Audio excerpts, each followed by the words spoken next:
Hi, and welcome to HRS 5400, Computers, Communications, and Controls for Individuals with Disabilities. I'm Carmen DeGiovane, and as you can tell, I'm down in my basement again. This time, I have the Beatles behind me.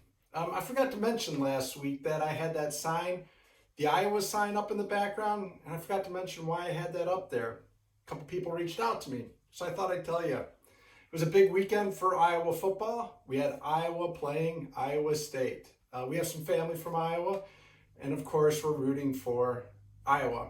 And thankfully, Iowa won, so it was a good weekend. So that's why I have that up there. And then also got the Beatles behind me because we're a Beatles family. My wife more so than the rest of us. As a little side story, when our daughters were younger, I liked to mess with my wife a little bit. And so I taught my daughters that there was actually a fifth Beatle, and his name was Phil. And so my daughters grew up thinking that there were 5 Beatles: John, Paul, Ringo, George, and Phil. Of course, it annoyed my wife. But, you know, that's kind of the fun of being married and having kids. You can do that kind of stuff. Okay, on to more important stuff. We're moving on to Module 4, Technologies that Aid Manipulation and Control of the Environment. Another great module. I think we're going to get a lot, I hope you're going to get a lot out of not only the readings, but the learning activities that I have prepared for you for this module. Just a few, one quick note. There's a few new introductions and updates from Katia, Nick, Alexis, Callie, and Beth. So I recommend, if you haven't had a chance to go back and take a look at those discussion posts, the introduction discussion posts and videos. It's fun to learn about each other, and I think we're learning a little bit about what you can do with assistive technology, both in the classroom, personally, and professionally. Okay, recap of modules 2 and 3. For the video case discussion number 1, part 2, we focused on the environment. That was one of the components, the environment, and then we had the trials and simulations, and then the recommendations. When you're doing the environment, make sure you're focused on the physical context and not the technology itself. So when you saw, some of the people saw that when I gave them feedback, that you really need to focus on the physical environment. So go back to the first couple chapters. I believe it's chapter 2 or chapter 3 of the Assistive Technology Principles and Practice textbook, just to get a sense of what is the physical context. Once again, there was a number of excellent examples in the discussion posts.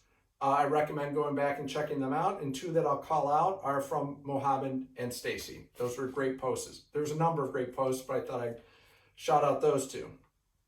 The wikis, man, they are so much fun for me to look at and to review and to learn, to get a sense of what you're focusing on. It really helps me out, and from the feedback that I've received from some of the students, it really helps other students in the class, so that's great. However, I know it's a little challenging. So a couple of things, couple recommendations as we move forward. First is add captions to the images. There's a way to add a button to add captions to the photos and to images. So add that if you see it pop up. Make sure to include 2 terms, not just 1 term. Try to embed videos and images into the wiki as opposed to just putting a link into the post. That makes it easier for people to navigate and people to learn from the posts. And we'll be using these posts as part of your portfolio that I'll talk about when we get closer to autumn break, but that'll be part of your final exam. To make it easier for people to find the posts, use the H2 heading to highlight the term. So when you enter text, one of the options is to create a heading. It's H2 and listed as H2. I used H1 for heading 1 to delineate the assistive technology, mainstream technology, and rehab technology. And the last one, this is a really important question, is should I look at another media, another way to do this? I like the final product of the Adobe Spark. I think you'll appreciate that as we go through it. But I've heard from some people that it really is challenging. So if you have suggestions on ways I can make this easier for you, or if you think I should look at something else and have suggestions on what I should use, please reach out to me through Carmen Canvas Mail and let me know. The last thing about Module 2 is a lot of people, 10 or 11 people, filled out the survey, the end of the module survey, to give me feedback. I really appreciate that feedback. And just wanted to talk about a couple things that I saw in the feedback. One is that most people are spending 2 to 6 hours on this course. When I put a module together, I anticipate people will spend 6 to 9 hours on it. That's what when we're working with the instructional designers, we usually plan on 2 to 3 hours per credit for the course. So it seems like people are a little bit on the light side, but that's okay, because some of this material may be review from HRS 5100. Speaking of HRS 5100, somebody asked me, why are we reviewing so much of the material from there? And that's a great question. And so something I want to point out is, at the beginning of the course, I designed it so that we can go in depth into some of those areas that we couldn't go in depth in HRS 5100 Intro to AT. As you may recall, that's kind of a survey course or an overview course. And this allows us to go deep into specific areas. So that's why I do this review at the beginning. The other part is I knew that it might be challenging to do some of these new learning activities for people. I don't use quizzes. I like to use other learning activities, the wiki being one, the video case study being another, the consumer profile, which is coming up in Module 4. I like to be able to use these other modalities, and because of that, I wanted to have some review material at the beginning to allow you to get used to it. So that's why I do it. But if you have suggestions if you think that I should pull back a little bit on the review material, please reach out to me once again and let me know that. Your feedback is really important. I received a lot of comments about Adobe Spark. It was duly noted, the challenges with the platform. So as we get through this a couple times, like I said earlier, let me know if you have suggestions or if I should just ditch it and find something else to do for next year.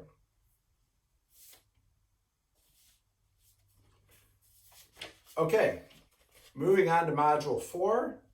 We're starting off by reading chapters 13 and 14. They're reviews, so it shouldn't take you that long to go through that reading. Just skimming it and getting a sense of what's going on so that you can incorporate it into your learning activities. Chapter 15 is new. I'm introducing robotic assistive technologies with a focus on rats that aid manipulation.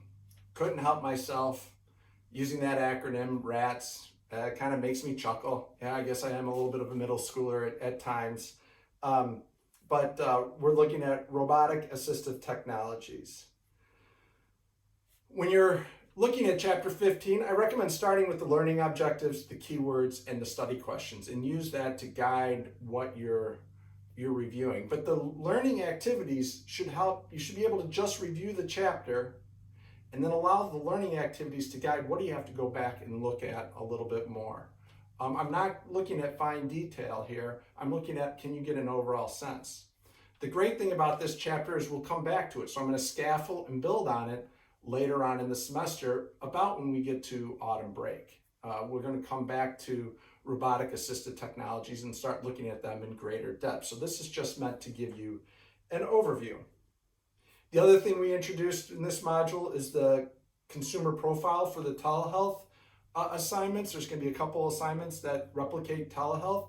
This will give you a sense of what is it like to interview an individual with a disability, or more importantly for the course, what is it like to interview, and start practicing your interview skills. That's an important part of becoming an assistive technology professional.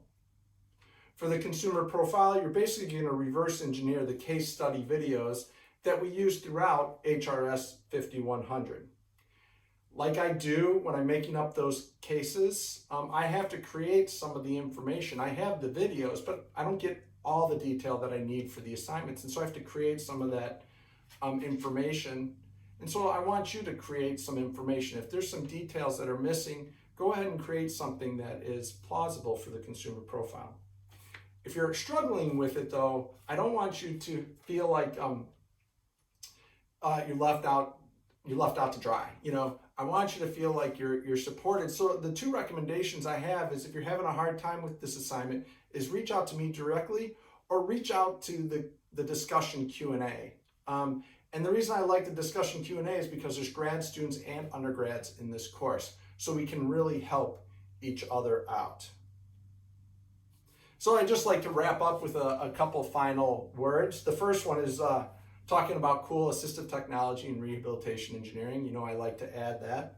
I recently saw an update to Facebook glasses that are coming out. So if you have a chance, check it out and post in the discussion board on Cool, AT, RT, and RE what you think of Facebook glasses. How could individuals with disabilities use those? And I think that directly applies to what we're doing in this course.